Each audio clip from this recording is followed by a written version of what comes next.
doing? I see you've got your car keys. Hi Sandra. I've got my car keys here ready to go and do an outgoing inspection, and it's good you came along because I'm just getting my paperwork in order so that I'm prepared and know what I'll need when I'm on site. What are you taking with you, James? Come over here and I'll show you. Ooh. So this is the ingoing outgoing inspection sheet, which is completed at commencement, so when the tenant moves into the property. And it's good to take thorough notes as tenant and as landlord regarding all of the condition of the property at commencement. It's then important to maintain this document for the time of termination, because this document is crucial in comparing the condition of the property when the tenancy commenced and the condition of the property at the end of the tenancy. If the condition changes during the tenancy, is that something that the tenant pays for? Good question, Sandra. That is dependent on many things, but one of the terms under the Act is fair wear and tear. So, for example, with carpets, if the carpets are a little bit stained or heavily worn in some areas, the Act actually requires them to be reasonably clean, which could just mean vacuumed.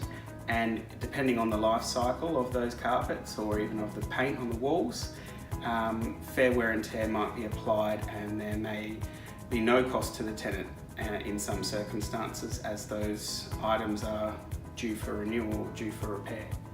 I notice on the top of the form you have a phone number, James.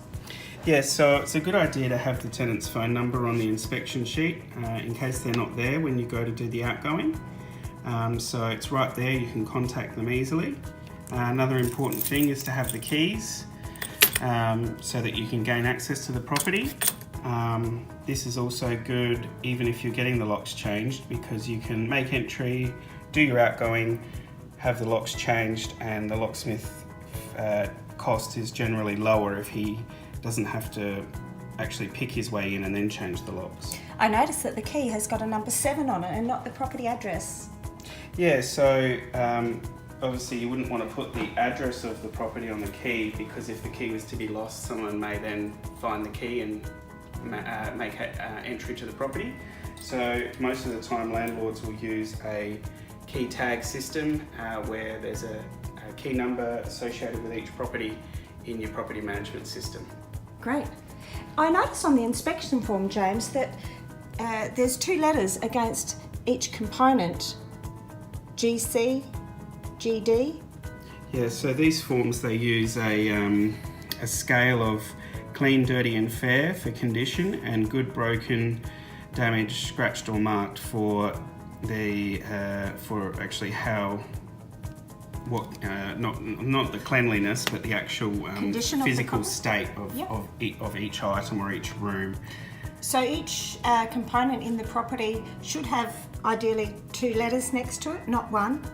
Yes, most items would have either, if it's good and clean, or it might be clean but scratched, or could be dirty but actually in good condition. So almost all items should have both the cleanliness and the condition of that line item associated with that room, whether it's the kitchen or the bathroom.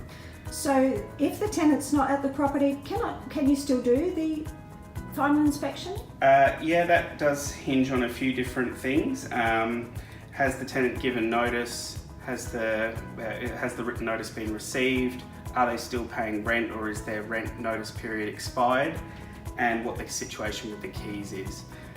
If they've given notice, they've left the keys or posted in the keys, and they're no longer paying rent, typically it's fine to conduct an outgoing inspection. But if you don't have all of those boxes ticked, it's not recommended that you make entry, as that tenant could still be wishing to return to the property at some stage. Great. Once you go to the property to do your inspections and the locks are changed, do you give the keys back to the old tenant to do cleaning? Absolutely not. Once the tenancy has ended formally, the tenancy is then under the control of the landlord until a new tenancy commences, and you should not have any reason to let the prior tenant into the property All cleaning and removal of personal effects should occur prior to the outgoing inspection. Before you go to the property, James, did you organise with the locksmith to meet him at the property to change the locks? Yes, that's typically a good idea, to arrange for him to meet you around the same time. Kill two birds with one stone, get the rekey of the property done. Or you could arrange to have a lockbox on site for him to make entry and rekey the property, or after the inspection, depending on your schedule for the day. But obviously always a good idea to have the property rekeyed either during the outgoing or post the outgoing inspection. Would you recommend that we take photos at the beginning and final inspection? Absolutely. So both tenant and landlord should take photos at commencement and then take photos again at termination. Same with the purpose of having the ingoing outgoing inspection sheet, because as a landlord or as a tenant, you never know when things may end up at SACAT. So it's best to have everything in place so that you have the best opportunity to represent yourself well should anything go to a hearing. Great, that sounds fantastic. I look forward to meeting you at the property to do the final inspection. Thanks, Sam.